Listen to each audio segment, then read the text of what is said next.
नमस्कार, मैं हूं अमित पालित और इस वक्त की बहुत बड़ी खबर। प्रधानमंत्री की सुरक्षा में चूक के मामले में सुप्रीम कोर्ट में जोरदार बहस हो रही है। केंद्र सरकार की तरफ से सॉलिसिटर जनरल ने इस मामले की जांच एनआईए से कराने की मांग की है और अपनी दलील में सॉलिसिटर जनरल ने कहा है कि जब पीएम का काफिला सड़क से गुजरता है तो राज्य के डीजीपी को उस रोड का इंस्पेक्शन करना होता है, उसके बाद ही ग्रीन सिग्नल दिया जाता है। और अगर फिरोजपुर में पीछे का रास्ता भी ब्लॉक हो जाता तो सोचिए क्या होता। याचिका दायर करने वाले सीनियर वकील मनिंदर सिंह ने कहा कि यह लॉ एंड ऑर्डर का मामला नहीं है, यह स्पेशल प्रोटेक्शन ग्रुप एक्ट से जुड़ा हुआ मामला है और एसपीजी प्रोटेक्शन एक्ट के मुताबिक पीएम की सुरक्षा का ध्यान केंद्र और राज्य सरकार सबको हर कीमत पर रखना होता है। खुद प्रधानमंत्री को भी एसपीजी एक्ट के उल्लंघन का अधिकार नहीं है और इस मामले की प्रोफेशनल तरीके से जांच हो ताकि आगे फिर कभी ऐसी घटना ना हो पाए। अब इस मामले में पंजाब सरकार के अटॉर्नी जनरल अपना पक्ष रख रहे हैं और कहा जा रहा है कि पंजाब सरकार इस मामले की बेहद गंभीरता से जांच कर रही है। बात करेंगे संवाददाता गोनिका अरोड़ा से। गोनिका, बहुत ही कड़े शब्दों में पक्ष रखा है सरकार की ओर से, इस पर और क्या बातें रखी गई हैं? देखिए, बिल्कुल मनिंदर सिंह जो कि उस लॉयर्स के ग्रुप को रिप्रेजेंट कर रहे हैं जिनकी तरफ से याचिका फाइल की गई, उसमें सबसे पहले इस बात पर ऑब्जेक्शन किया है कि जिस तरीके से ये पूरी घटना घटी है, एक तो सबसे ज़्यादा वो दुर्भाग्यपूर्ण है और दूसरा जो कमेटी पंजाब सरकार की तरफ से बनाई गई है उस मामले की जांच के लिए जो चेयरमैन है उस कमेटी के, जो रिटायर्ड जज हैं, उनको लेकर भी सवाल उठाए हैं कि उनका भी कई ऐसे मामलों में नाम सामने आया है जो कि कई स्कैम से जुड़ा हुआ है।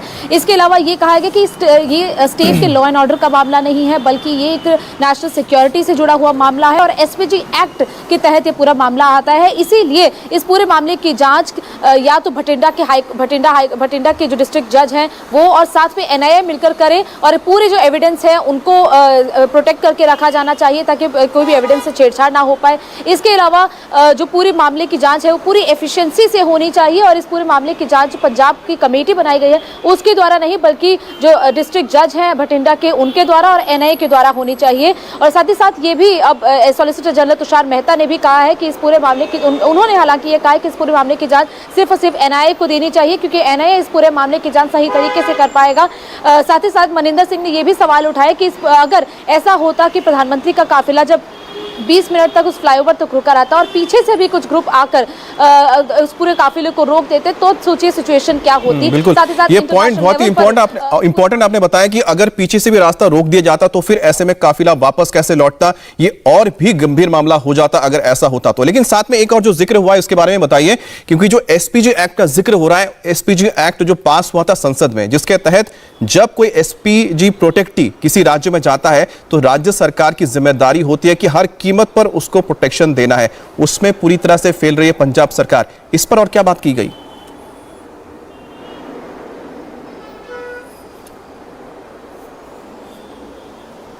गोनिका, तो संपर्क टूट गया गोनिका से, लेकिन आपको बता दें इसमें एक और जो पॉइंट उठाया गया है उसमें बताया गया कि एसपीजी एक्ट के तहत इस मामले की जांच होनी चाहिए, क्योंकि एसपीजी एक्ट क्या कहता है, स्पेशल प्रोटेक्शन ग्रुप का जो एक्ट है इसके तहत हर राज्य सरकार के ऊपर यह जिम्मेदारी होती है जब भी कोई एसपीजी प्रोटेक्टिव वहां पहुंचता है उसको उसके हर कीमत पर उसको सिक्योरिटी देनी होती है, उसमें कोई ब्रीच नहीं हो सकता है। ब्रीच हुआ है तो ऐसे में एसपीजी एक्ट के तहत कार्रवाई भी होनी चाहिए सरकार के ऊपर। पुनीत परिंजा हमारे साथ जुड़ गए हैं। पुनीत हमारे साथ जुड़े हैं। पुनीत, एक तरफ जहां पर सुनवाई हो रही है कोर्ट में, दूसरी तरफ वहां पर जो टीम बनाई गई है जो इस पूरे मामले की जांच कर रही है वो फिरोजपुर पहुंच चुकी है, वहां से क्या खबर आ रही है?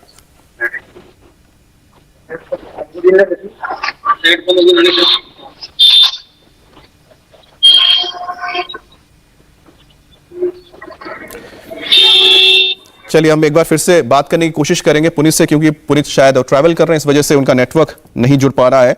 लेकिन आपको बता दें इस वक्त की दो अहम बातें आपको बता रहे हैं। पहली चीज क्या है कि सुप्रीम कोर्ट पे इस मामले पर सुनवाई हो रही है और सुप्रीम कोर्ट में कहा गया है कि इस मामले की जांच एनआईए की ओर से करनी चाहिए, क्योंकि यह मसला कोई एक आम सिक्योरिटी लैप्स का नहीं है। यह एसपीजी प्रोटेक्टी के ऊपर जो एक सिक्योरिटी लैप्स हुआ है, जान पे जो खतरा बना है उसको लेकर है और एनआईए की जांच करे क्यों और कैसे हो गया, क्योंकि इससे पहले कभी ऐसा नहीं हुआ है। जब से एसपीजी एक्ट आया है तब से, इस बात को ध्यान में रखिएगा। दूसरी बात क्या है? दूसरी बात यह है कि जो सेंटर की ओर से एक कमेटी का गठन किया गया है जिसमें आला अधिकारी मौजूद है, वो इस वक्त फिरोजपुर पहुंच चुके हैं और इस पूरे इलाके की रेकी कर रहे हैं ताकि समझ पाए कि आखिरकार किस तरह से यहां पर यह घटना घटी और यह जो प्रधानमंत्री मोदी के काफिले के साथ जो हुआ ये कैसे हो गया, उनकी सुरक्षा में कैसे चूक हुई। अब दूसरी बात यह है कि आखिरकार एसपीजी एक्ट क्या होता है, जिसका जिक्र हम लगातार कर रहे हैं, क्योंकि एसपीजी एक्ट को समझना बहुत जरूरी है, जिसके तहत एक एसपीजी प्रोटेक्टी को अभूतपूर्व तरीके से प्रोटेक्शन मिलता है, क्योंकि वो बहुत खास व्यक्ति होता है। और किसको मिलता है? प्रधानमंत्री मोदी को मिला हुआ जो पीएम होता है उसको मिलता है। दूसरी तरफ एसपीजी के आईजी जांच कमेटी में शामिल नहीं हो सकते, यह वकील का कहना है। जो चूक के लिए जिम्मेदार है वो जांच कैसे करेगा, यह वकील का कहना है। पंजाब के वकील ने केंद्र की कमेटी पर ही सवाल उठाया। तो एक तरफ सरकार की ओर से दलील हो रही है और दूसरी तरफ यहां पर पंजाब के वकील भी मौजूद हैं। गोनिका, एसपीजी का जो हम जिक्र कर रहे हैं, एसपीजी एक्ट, वो ये कहता है कि एक एसपीजी प्रोटेक्टी जब पहुंचता है दूसरे राज्यों में तो हर लिहाज से उसका सिक्योरिटी का जिम्मा उस राज्य सरकार पर और राज्य की पुलिस पर होता है। जहां उसमें वो फेल रहे हैं, इसको लेकर और कोर्ट में क्या बातें हुई? अमित, एक बार सवाल दोहराएंगे? गोनिका, एसपीजी एक्ट ये कहता है कि जो एसपीजी प्रोटेक्टी होता है जब वो किसी दूसरे राज्य में पहुंचता है तो उसकी सुरक्षा की जिम्मेदारी राज्य सरकार की होती है, वहां की पुलिस की होती है, जिसमें पंजाब पूरी तरह से फेल है। इस पर और क्या बातें कही गई हैं? बिल्कुल अमित, एसपीजी एक्ट के तहत सबसे पहले तो प्रधानमंत्री भी, ये कहा गया है कि प्रधानमंत्री भी एसपीजी एक्ट की सिक्योरिटी को वेव ऑफ नहीं कर सकते अगर वो चाहे भी। और एसपीजी तब तक प्रधानमंत्री को प्रोटेक्ट करती है जब किसी भी शख्स को तब तक प्रोटेक्ट करती है जब तक वो आखिरी सांस अपनी नहीं लेते, ये तक कहा गया है एसपीजी एक्ट में। और एसपीजी एक्ट के तहत सबसे पहले जो क्लियरेंस होता है वो डीजीपी की तरफ से दिया जाता है।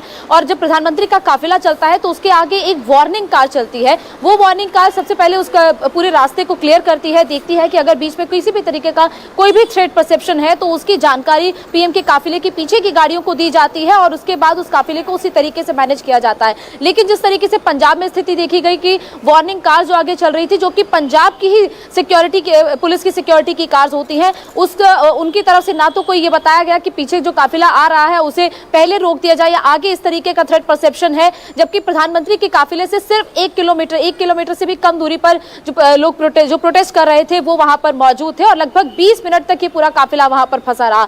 और इसी चीज को लेकर चिंता जाहिर की गई है एसपीजी एक्ट के तहत, क्योंकि ये कहा गया है वकील की तरफ से कि ये पूरा मामला लॉ एंड ऑर्डर का नहीं है, इसीलिए ये इस पूरे मामले की जांच पंजाब सरकार नहीं बल्कि एनआईए इस पूरे मामले की जांच के द्वारा की जानी चाहिए। और ये क्योंकि नेशनल सिक्योरिटी का मामला है, पीएम से जुड़ा हुआ मामला है, ऐसे में पंजाब सरकार इस पूरे मामले की जांच नहीं कर सकता है। साथ ही साथ ये भी कहा गया है क्योंकि पंजाब सरकार की जो कमेटी बनाई गई है उस कमेटी के हेड पर ही सवाल उठा दिए हैं। जो रिटायर्ड जज इसके पूरे मामले की जांच के लिए नियुक्त किए गए हैं उन पर ही मनिंदर सिंह ने सवाल उठाए हैं और अभी इस पूरे मामले की जांच इस पूरे मामले की सुनवाई चल रही है। अटॉर्नी जनरल जो पंजाब के हैं उन्होंने अपनी तरफ से सफाई पेश की है कि पंजाब सरकार इस पूरे मामले को लाइव तरीके से नहीं ले रही है, एफआईआर लॉन्च की जा चुकी है। इसके अलावा साथ ही साथ ये भी सवाल उठा दिए हैं कि एसपीजी की टीम है वो खुद इस मामले को देखती है, लेकिन उनकी तरफ से भी उनका कहना है कि चूक हुई है। तो ये सारी अभी सवाल और जवाब जो आपने लास्ट में जिक्र किया कि जो पंजाब के वकील है उनका कहना है कि एसपीजी पर वो सवाल उठा रहे हैं, लेकिन जो एसपीजी वहां पर कोई भी काम करती है या कोई भी इंफॉर्मेशन को मिलता है, उनका जो सोर्स होता है वो वहां की पुलिस होती है। अगर वहां से जब तक उनको गो हेड नहीं मिलता, ग्रीन सिग्नल नहीं मिलता है, एसपीजी मूव नहीं कर सकती और उससे पहले वहां पर जाके एडवांस सिक्योरिटी लाइसेंसिंग तक होती है। ऐसे में उसके वकील, पंजाब के वकील किस तरह से एसपीजी पर ही सवाल उठा रहे हैं?